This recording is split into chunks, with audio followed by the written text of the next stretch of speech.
The last object Elizabeth Foster removed from her Florida apartment was a ceramic coffee mug with a cracked blue handle. Her mother had given it to her when Elizabeth started working in insurance 18 years earlier. Printed across the front with a brag to watch met the leader. Het endler freeding, today his grain is te vallen up, to erect, gone, to cut. His dined wrapped, the washword break list time. The couch to be new stinks. The couch behind her. He's loved the kicking. Camerat. Her most lurid design from 2-3 gloves. We are rents them reproved in the blockers churn. Like toy me. To believe in den routine, when he was at Breschbenst in Fall. And trift to knee, wie to firm. At 40 more, it already pre-entered in the scoop Lortine shade under the we was up with Borid Gab. Sold her car, surrendered the lease from her time and left dive the ink. Elizabeth's hearings already wait to roving knew his solder. Here to reviews on Lembering well. At Otter Minds a Levis who Placidus million has the Rutia Kopov to live with a man she had met through Tinder. Margaret had already asked every question. If the empty ender how to took. What if he was lying about his business? Hisness. What if living together felt different from vacationing together? What if Elizabeth arrived and discovered she had made a mistake? Elizabeth answered each concern patiently. The man had already traveled to Florida to meet her. He had eaten dinner with Margaret. He had shown them photographs of his family, his apartment, and the consulting company he claimed to own in Cairo. His name was Yusuf Darwish. He was charming, educated, and attentive. He called Elizabeth his American princess. She called him the prince she had waited too long to meet. Before leaving the empty apartment, Margaret hugged her daughter and whispered one final request. Keep enough money to come home. Elizabeth promised she would. 5 months later, Margaret began calling Egypt and receiving the same answer from Yusuf. Elizabeth was sleeping. Elizabeth was busy. Elizabeth had gone out. Elizabeth did not want to speak. Margaret knew her daughter could be stubborn, impulsive, and deeply in love. But Elizabeth had never allowed another person to speak for her. When investigators finally entered the home where she had been living, Elizabeth was gone. Her passport remained inside a locked drawer. Her bank accounts had been accessed.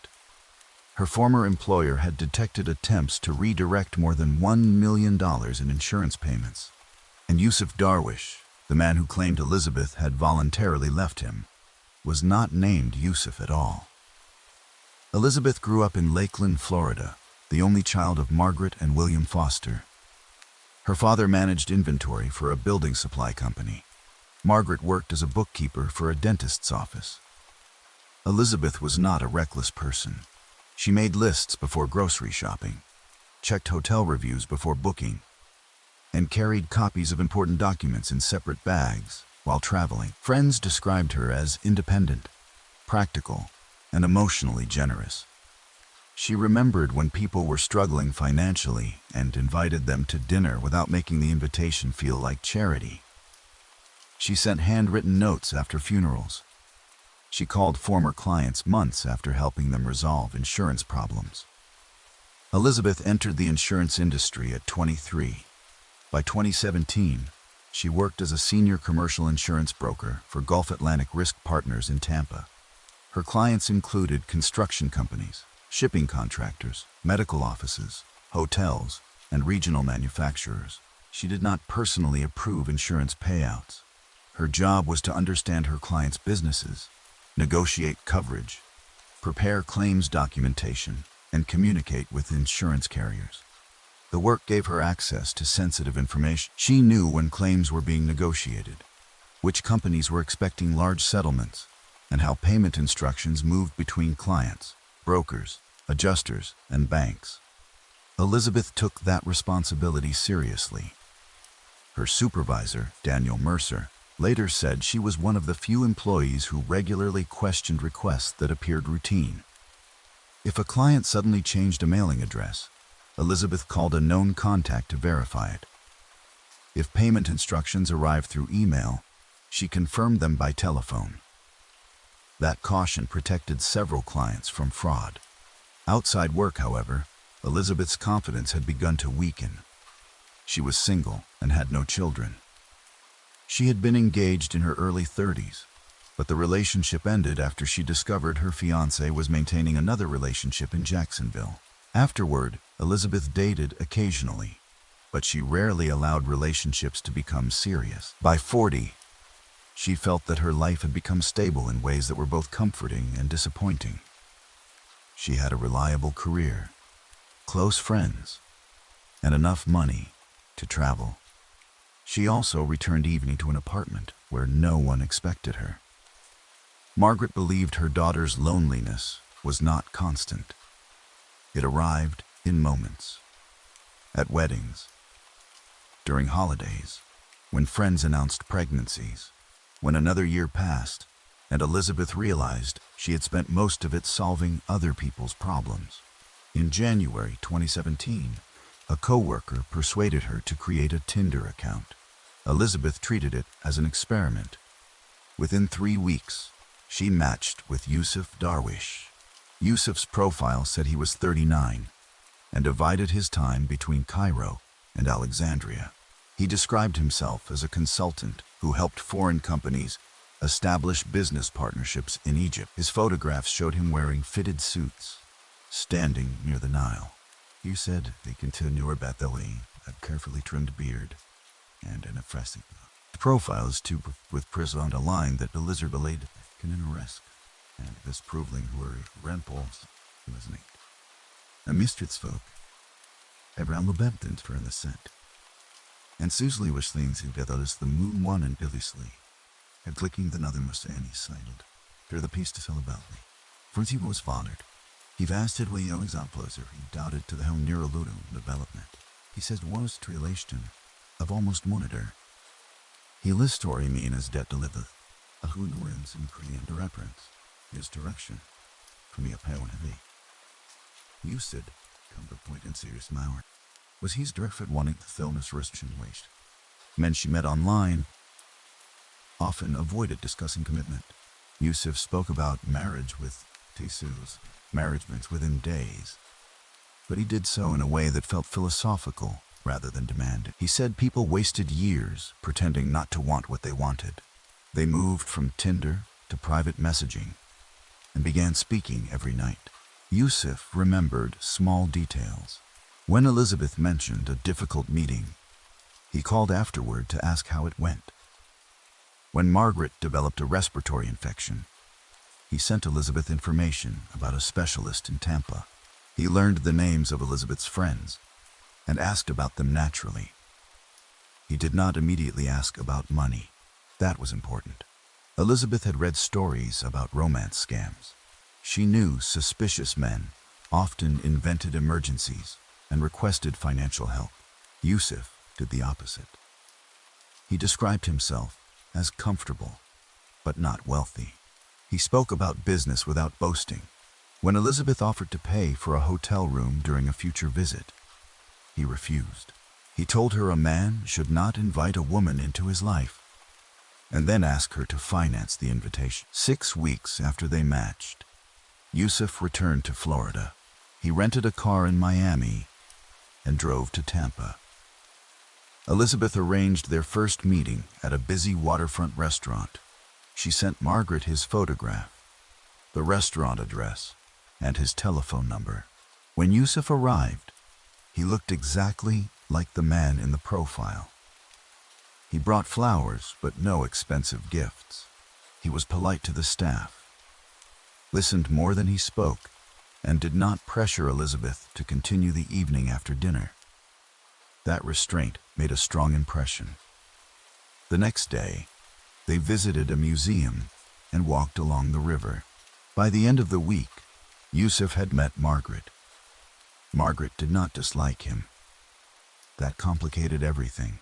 Yusuf arrived at her home carrying pastries from a bakery. He complimented the garden, asked questions about Elizabeth's childhood, and offered to repair a loose cabinet hinge after noticing it in the kitchen. He spoke respectfully.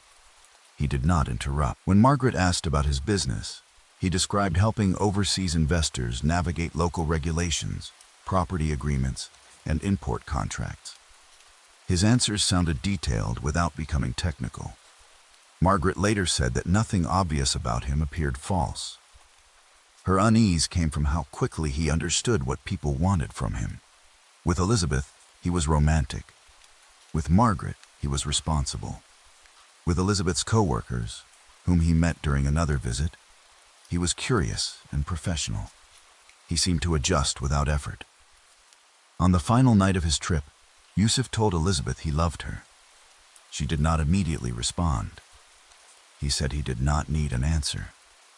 2 days after returning to Egypt, he sent her a photograph of an empty chair beside his balcony table. The caption read, "This is where you should be."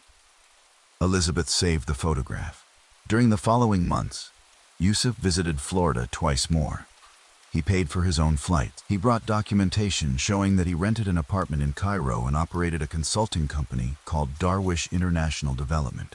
Elizabeth searched the company online. It had a website, a business address, and several project descriptions. The company appeared small but real. She did not know that the website had been created only months earlier. The office address belonged to a shared workspace. The projects were copied from legitimate development firms. Margaret continued advising caution. She told Elizabeth that a person could behave perfectly during brief visits. Living together would be different. Elizabeth agreed. Then Yusuf proposed a solution. She should spend several months in Egypt before they discussed marriage. If the relationship failed, she could return to Florida. The suggestion sounded reasonable. The unreasonable part came later. Yusuf originally invited Elizabeth to stay for 3 months. Then he began discussing a permanent move. He told her Egypt offered lower living costs and business opportunities for someone with American insurance experience. International companies needed consultants who understood Western risk standards. He believed they could build a business together. Elizabeth had worked for Gulf Atlantic for almost 2 decades. The idea of leaving frightened her, but it also felt like an opportunity to change the life she feared had become permanent. Yus never directly instructed her to sell everything. He introduced the idea piece by piece. Storing furniture would be expensive. Maintaining an apartment in Tampa would waste money. Her car would lose value while sitting unused. If Egypt did not work, she could return and begin again with enough savings to choose where she lived. Elizabeth began preparing in June 2017. She resigned from Gulf Atlantic after giving a month's notice. Daniel Mercer tried to persuade her to take an extended leave instead. Elizabeth declined. She said she was tired of building a life around the possibility that something better might happen. She wanted to choose it while she still could. She sold her Honda, furniture, electronics, and most of her household belongings. After taxes and expenses, she had approximately $186,000 in savings and retirement funds available to her. She kept most of it in American accounts. Yusuf insisted she should never place all her money in Egypt. That advice reassured both Elizabeth and Margaret. The couple planned to live in a rented apartment in Cairo. Yusuf said they would spend weekends near Alexandria and eventually purchase a home. He promised Margaret that Elizabeth could return whenever she wished. At the airport, Margaret tried not to cry. Elizabeth reminded her that she was not disappearing. She was moving. "You'll hear from me so often you'll get tired of me," she said. Margaret replied that she would consider that a good problem. Elizabeth arrived in Cairo on August 5, 2017. For the first several weeks, everything appeared to justify her decision. Elizabeth sent photographs almost every day. She posed beside the Nile, visited museums, ate with people Yusuf introduced as business associates, and photographed the crowded streets from the apartment balcony. She said Cairo exhausted and fascinated her. Yusuf was attentive. He helped her adjust to the city, taught her basic Arabic phrases, and arranged a local phone. He introduced her to a woman named Rana, who claimed to work as an accountant for his company.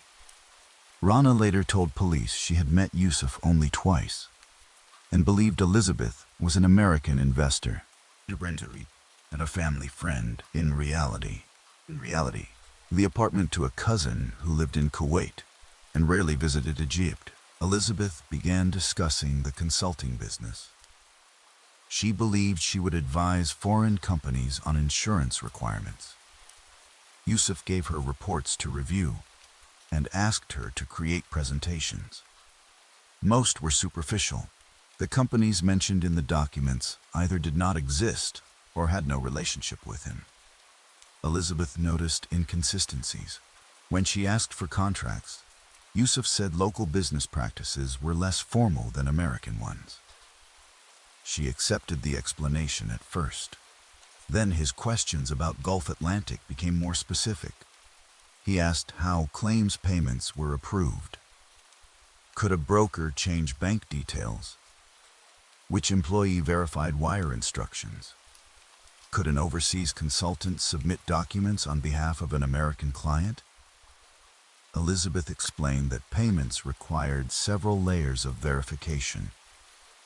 She also told him she no longer had access to company systems.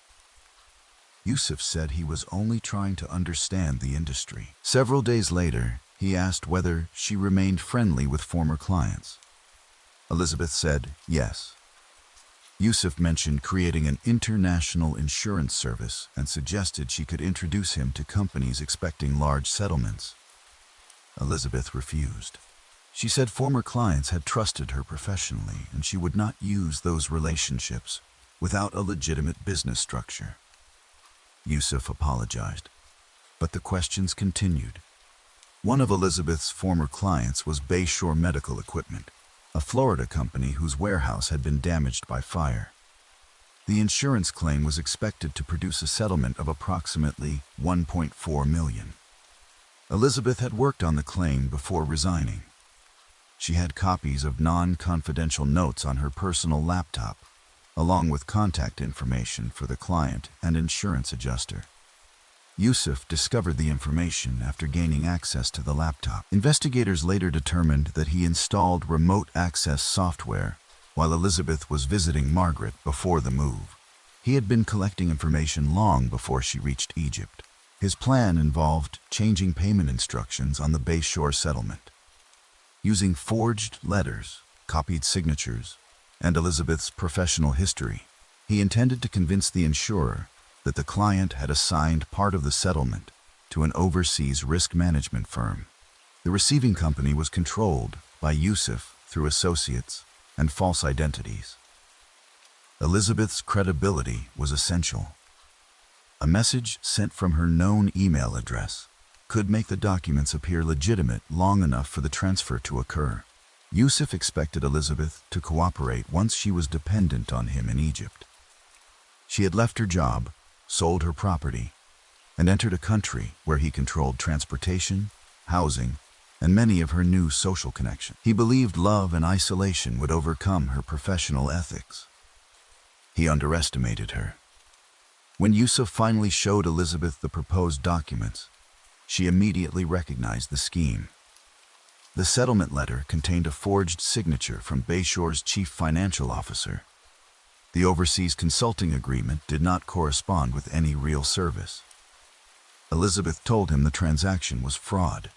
Yusuf claimed it was only an aggressive consulting arrangement. She refused to send the email. He reminded her that she had left Florida to build a future with him. Elizabeth replied that she had left for a relationship, not to steal from her former clients. That argument marked the beginning of the change Margaret heard from thousands of miles away. In September, Elizabeth still called her mother regularly, but she sounded guarded. She stopped speaking openly when Yusuf was nearby. Sometimes she walked outside before discussing the relationship. She admitted that the consulting business was not what she expected. Yusuf had become controlling about money. He wanted her to transfer more savings into an Egyptian account for their future home. Elizabeth refused. Margaret told her to return to Florida. Elizabeth said she was considering it. She felt humiliated. She had sold everything, resigned from a respected position, and defended Yusuf to everyone who questioned him. Returning after a few months felt like admitting that her mother and friends had been right. Margaret said being embarrassed was better than being trapped. Elizabeth promised she would book a flight after resolving several financial issues. On September 21, she contacted Daniel Mercer at Gulf Atlantic. She asked whether anyone had recently mentioned her name in connection with the Bayshore claim. Daniel said no. Elizabeth then asked him to add a warning to her former email and client files. She explained that Yusuf had seen some old documents and was proposing a questionable overseas transaction. Daniel asked whether she was safe. Elizabeth said yes, but her answer came too quickly. He told her to contact the company's fraud department and the American embassy. Elizabeth asked for 48 hours. She believed she could collect evidence, recover her passport, and leave without provoking Yusuf. That was the last direct conversation anyone at Gulf Atlantic had with her. Elizabeth booked a flight from Cairo to Tampa, scheduled for September 27. She used a private browser and sent the confirmation to Margaret. She told her mother not to call Yusuf. She planned to pack while he attended a meeting and take a taxi to the airport. The following day, Elizabeth discovered that her passport was missing. Yusuf said he had placed it in a bank safe with other important documents. Elizabeth demanded it back. He told her they would retrieve it together. When she threatened to contact police, he became apologetic. He said he was frightened she would leave without allowing him to explain. He promised to return the passport the next morning. That night, Elizabeth sent Margaret a voice message. Her voice was quiet. She said, "I made a mistake, but I'm handling it. Please don't panic yet." Margaret listened to the message repeatedly. The phrase "don't panic yet" made panic unavoidable. The next morning, Margaret called.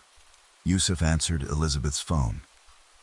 He said Elizabeth was sleeping after suffering a migraine. Margaret asked to speak with her. Yusuf said she had taken medication and could not come to the phone. Margaret called again 2 hours later. Yusuf said Elizabeth had gone out with Rana. Margaret knew both explanations could not be true.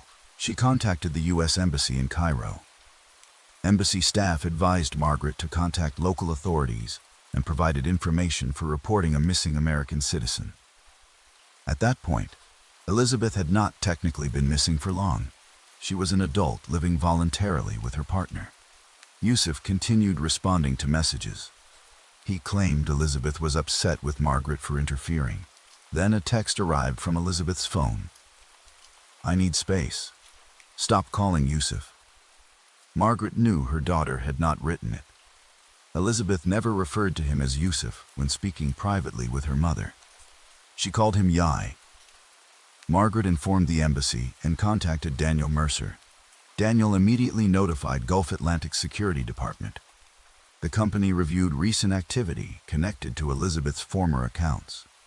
Someone in Cairo had attempted to access her deactivated employee credentials. The login failed. Hours later, an email was sent from Elizabeth's personal address to the insurance carrier handling the Bayshore settlement. It contained new wire instructions and a letter supposedly signed by the client's chief financial officer. The carrier's fraud controls prevented the payment. A verification call to Bayshore exposed the documents as false. The receiving account belonged to Nile Meridian Advisory, a company registered in Egypt 3 months earlier. The company's local contact was listed as Yusuf Darwish. The address led to an empty office. The attempted transfer changed that Elizabeth was no longer simply an adult who might be avoiding family contact. Her identity and professional reputation were being used in a major fraud.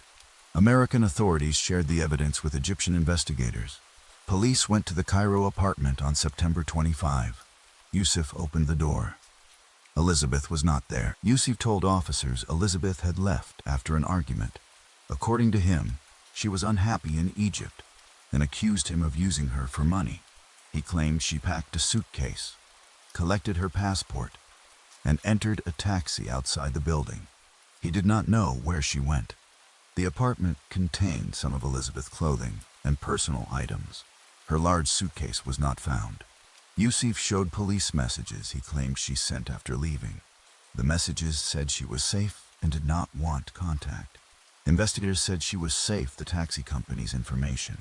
Yusuf said he had not seen the vehicle clearly. Security cameras showed Elizabeth entering the apartment on September 23. No recording showed her leaving afterward. The building had a service stairwell without a camera, but it opened into a monitored garage. No footage showed Elizabeth there. Yusuf left the building twice. On the night of September 23, he carried 2 large bags to the garage. At 2:46 a.m. the following morning, he and another man moved a rolled carpet into a white delivery van. Yusuf claimed the carpet belonged to his cousin and was being taken for cleaning. The cousin denied owning it. Police detained Yusuf for questioning. His real identity began to collapse almost immediately. The passport he used during his visits to Florida was a sophisticated forgery. His true name was Samir Nabil Hassan. He was 43 years old and had a history of fraud in Egypt, Jordan, and the United Arab Emirates. Samir had worked for several travel agencies and import companies. He understood visa procedures, foreign banking, and how business documents moved across borders. He had used at least 6 identities. Under one name, he convinced a British woman to invest in non-existent apartments near Alexandria. Under another, he persuaded a widow from Belgium to transfer money for a false medical emergency. 2 former victims described romantic relationships. Neither had reported him initially because they were embarrassed. Samir had never married. He maintained relationships with several women simultaneously, each under a different identity. The Darwish International Development website was connected to server accounts used in earlier scams. Nile Meridian Advisory was registered through a man who admitted Samir paid him to sign documents without explaining the business. Investigators searched Samir's phones and computers. They found copies of Elizabeth's passport, banking records, client files, and private messages. A spreadsheet contained information about Gulf Atlantic claims. Bayshore medical equipment was highlighted. Beside the settlement amount was a note. EF must confirm.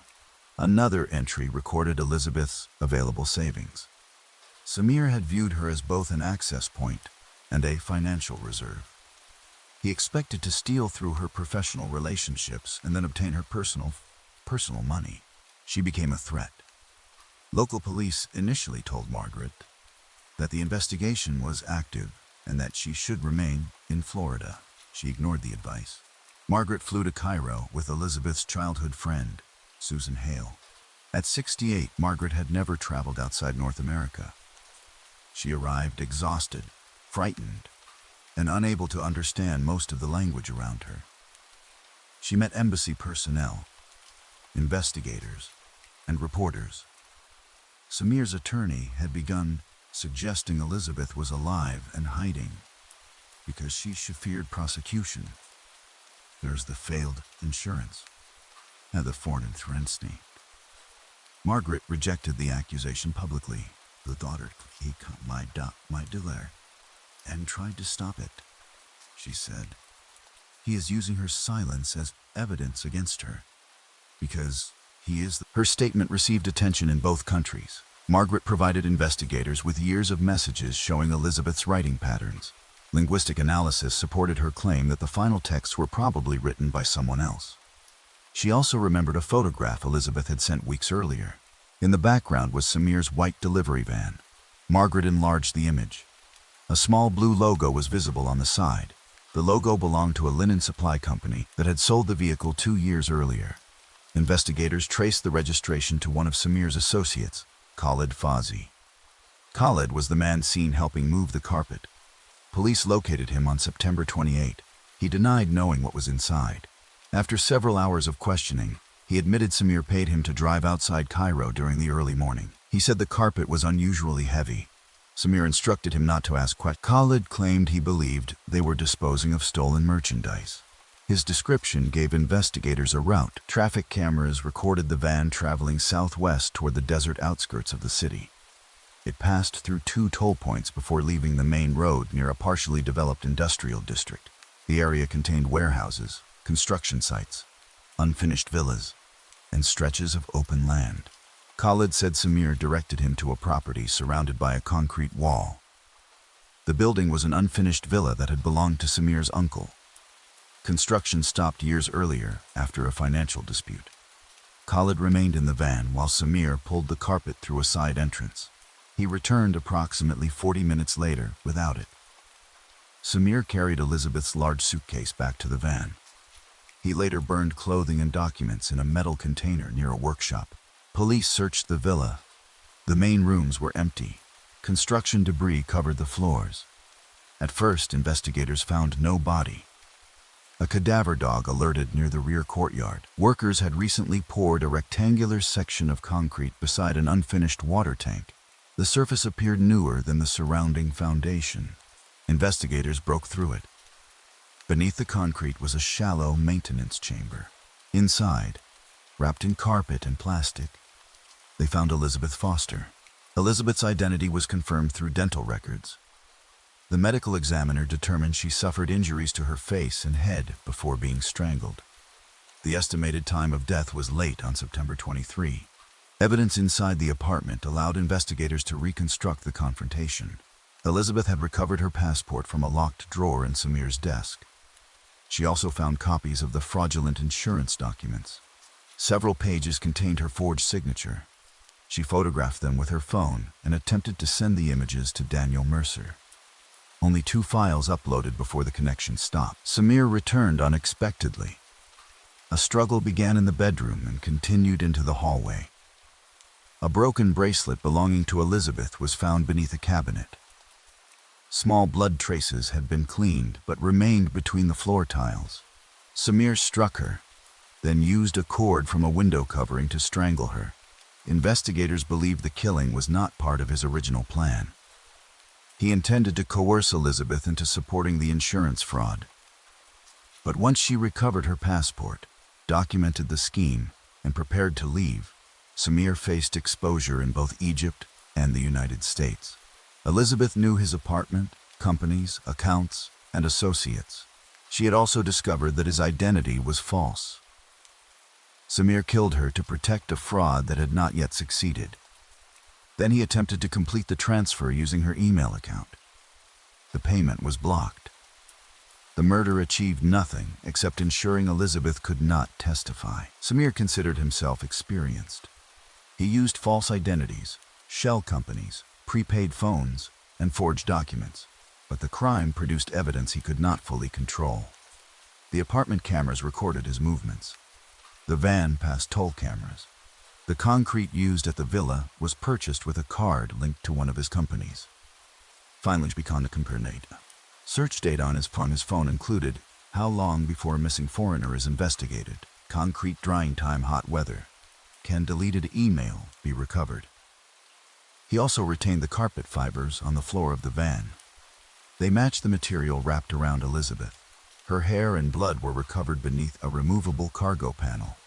The failed insurance documents contained metadata showing they were created on Samir's laptop. Copies of Elizabeth's signature had been extracted from a scanned property agreement. His associate's testimony completed the route from the apartment to the villa. Samir changed his story several times. First, Elizabeth left voluntarily. Then he claimed she died accidentally during an argument. Later, he said Khalid killed her after attempting to steal her money. No evidence supported either claim. Khalid admitted assisting with transportation, but denied knowing that Elizabeth was dead until Samir pulled back part of the carpet at the villa.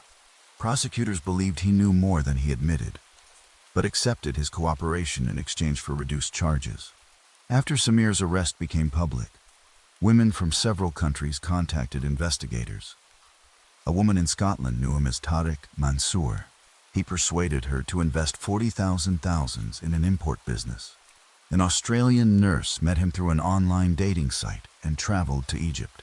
She left after Samir became angry when she refused to share online banking information. A German divorcee transferred nearly $90,000 for a property that did not exist. Another American woman had been communicating with Samir during the same months he courted Elizabeth.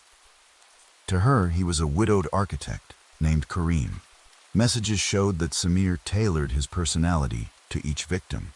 He was religious with women who valued faith, cosmopolitan with women who valued travel, vulnerable with women who wanted to rescue someone, successful with women who wanted security. With Elizabeth, he presented himself as a disciplined businessman who respected her experience. He did not merely tell victims what they wanted to hear. He studied what they feared. Elizabeth feared wasting her life waiting for love. Samir gave urgency to the relationship. He told her mature people recognized rare opportunities and did not allow fear to destroy them. When Margaret warned her, Samir framed the concern as proof that families often resisted change. He never asked Elizabeth to choose between him and her mother openly. He made every question about trust. Samir Nabil Hassan went on trial in Cairo in 2019. The prosecution presented the murder, document fraud, attempted theft, and identity crimes as one connected plan. Samir targeted Elizabeth because of her position in the insurance industry. He entered the relationship intending to use her credibility and access. When he learned she had substantial savings, his motive expanded. He visited Florida to establish trust, study her routines, and access her laptop. He encouraged her to move to Egypt because isolation increased his control. The defense argued that Samir was a fraudster but not a premeditated murderer. His attorneys claimed Elizabeth attacked him after discovering the forged documents and died during a struggle. They said the concealment of her body resulted from panic. The medical evidence contradicted that account.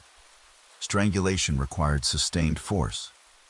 Elizabeth had defensive injury. Samir had minor scratches, but no injuries, suggesting he faced a serious threat. The prosecution also emphasized the period after the killing. Samir did not call for medical help. The UNMUF department. He used her partner. He removed the body, concrete and continued accessing dating websites. Margaret testified through an interpreter. She described the last normal conversation with Elizabeth, the repeated excuses, and the moment she recognized that someone else was writing the messages.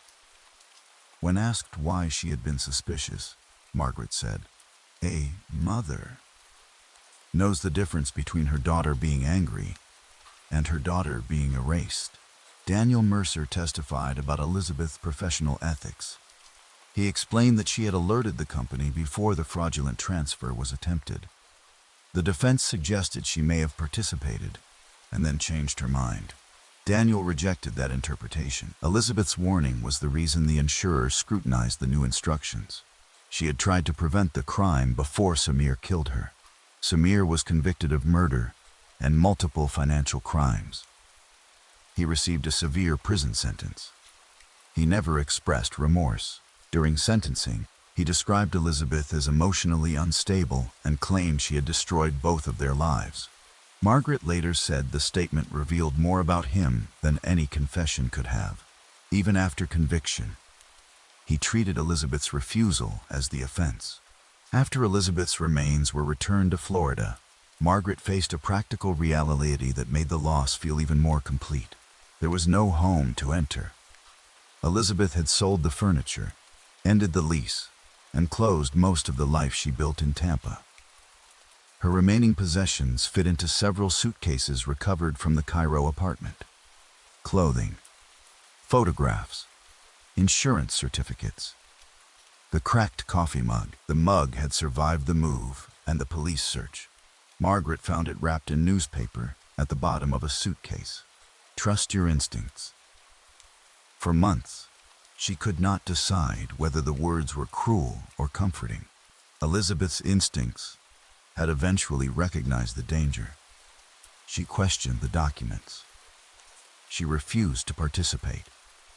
She contacted her former employer. She booked a flight. The tragedy was not that she never understood Samir. It was that she understood him after he had already moved her into a position where leaving required his cooperation. He controlled the passport, the apartment, transportation, and access to the outside world. By the time Elizabeth attempted to escape, the relationship had become a physical trap. People who learned about the case often focused on the decision to sell everything. They asked how an experienced insurance professional could trust a man she met online. The question ignored the length and construction of the deception. Samir did not appear as a stranger, asking Elizabeth to move across the world. He became familiar over months. He visited Florida repeatedly. He met her mother. He maintained a consistent identity, supported by websites, documents, offices, and staged business connections. He understood the fraud warnings women had already heard, so he avoided them. He did not ask for airfare. He did not invent a hospital emergency. He did not claim customs officials had frozen his money. He offered Elizabeth independence and advised her to keep her savings in America. Those decisions made him appear safer. His real request came only after she had resigned, relocated, and become emotionally invested in proving the relationship was real. He did not want Elizabeth to send him a few $1,000s. He wanted her professional credibility. He wanted access to claims large enough to produce life-changing amounts. Elizabeth's savings became a secondary target. The relationship was not separate from the fraud. It was the infrastructure of the fraud. Margaret never described herself as the person who solved the case. Police, embassy officials, financial investigators, and forensic teams built the evidence. But Margaret created the pressure that forced the case forward. She refused. She refused to accept text messages as proof of life. She knew Elizabeth's language, habits, and relationship with work. When Yusuf claimed Elizabeth no longer wanted contact, Margaret asked why her daughter had abandoned a booked flight. When he said Elizabeth had taken her passport, Margaret asked why she had stopped using her bank cards. When officials suggested Elizabeth might be embarrassed by a relationship dispute, Margaret provided the warning she sent Gulf Atlantic. Margaret understood that Elizabeth's silence was evidence. Not proof that she wanted distance, proof that someone had removed her ability to speak. Her decision to travel to Cairo also changed the public visibility of the investigation. Reporters began asking why an American woman connected to an attempted financial fraud had vanished from a monitored apartment. The scrutiny limited Samir's ability to dismiss the case as a private relationship. By the time Elizabeth was found, Margaret had already ensured that her daughter's actions were documented. Elizabeth had resisted. Elizabeth had reported the fraud. Elizabeth had tried to leave. Samir could take her life, but he could not successfully rewrite the final days.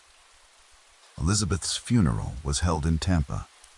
Former clients attended alongside co-workers, neighbors, and friends. Several clients said Elizabeth had protected them from dishonest contractors or questionable claims practices. The irony was difficult to avoid. She had spent her career warning people to verify documents and question unusual financial requests. Then a man built a false life elaborate enough to survive her early scrutiny. Margaret asked speakers not to describe Elizabeth as a lonely woman who had gone looking for a prince. Loneliness was part of her decision, but it was not her identity. Elizabeth had a career, friendships, humor, and independence. She did not travel to Egypt because her life was empty. She traveled because she believed another life could be added to it. Samir persuaded her that love required courage. He treated caution as fear, and fear as weakness. When Elizabeth finally recognized the difference between courage and surrender, she began moving toward home. She did not make it. The final timeline was reconstructed from messages, camera footage, and digital records. On September 21, Elizabeth warned Gulf Atlantic. On September 22, she booked a flight. On September 23, she recovered her passport and photographed the fraudulent documents. Samir returned to the apartment before she could send everything. The confrontation ended with her death. Hours later, Samir and Khaled moved her body through the garage inside a rolled carpet. Before dawn, they reached the unfinished villa. Samir concealed Elizabeth beneath concrete. Then he returned to Cairo and used her phone. He told Margaret that her daughter needed space. He attempted to steal the Bayshore settlement. He believed the absence of a body would create uncertainty. Perhaps Elizabeth had participated. Perhaps she had fled. Perhaps she was alive somewhere and unwilling to speak. That uncertainty had protected him in earlier fraud cases. Victims often remained silent out of shame. Families hesitated to interfere in adult relationships. Different countries held fragments of information that no one connected. This time, the pattern failed. Elizabeth had warned her employer. Margaret refused to be silenced. The insurance carrier blocked the money. The building cameras preserved the carpet. The van preserved the route. And Samir preserved far too much evidence. Because he believed sophistication made him untouchable. Elizabeth Foster sold nearly everything she owned because she believed she was not abandoning her life. She believed she was moving toward the life she had waited for. The apartment in Tampa had represented security, but also years of returning home alone. Yusuf offered partnership, travel, marriage, and a new professional beginning. He crossed an ocean to prove he was serious. He sat in Margaret's kitchen. He repaired a cabinet hinge. He promised Elizabeth could return whenever she wanted. Every gesture was part of a structure designed to make future suspicion feel unreasonable. But Yusuf Darwish was not a consultant, a future husband, or an Egyptian prince. He was Samir Hassan, a practiced fraudster who viewed affection as access. He did not fall in love with Elizabeth and then discover an opportunity. He discovered an opportunity and constructed the man Elizabeth could love. When she refused to help him steal, the relationship lost its only value to him. When she tried to expose him, she became dangerous. Margaret had asked Elizabeth to keep enough money to come home. Elizabeth did. The money remained in the account. The flight was booked. Her suitcase was partly packed. Her passport was back in her possession. Financially, she had preserved a route home. What she could not preserve was the freedom to reach the airport. After the trial, Margaret kept the cracked coffee mug on a shelf in her kitchen. She never repaired the handle. The words remained visible. Trust your instincts. Elizabeth had trusted the wrong man, but in the end, she also trusted the part of herself that recognized fraud, refused to cooperate, and reached back toward the people she had left behind. That decision did not save her. It did, however, expose the truth. Samir wanted Elizabeth remembered as a willing accomplice who vanished after a failed scheme. Instead, the evidence showed a woman who discovered the trap, rejected the crime, and tried to come home. She had sold her furniture, her car, her apartment. She had not sold her integrity, and that was the one thing the man calling himself her prince could neither purchase nor control.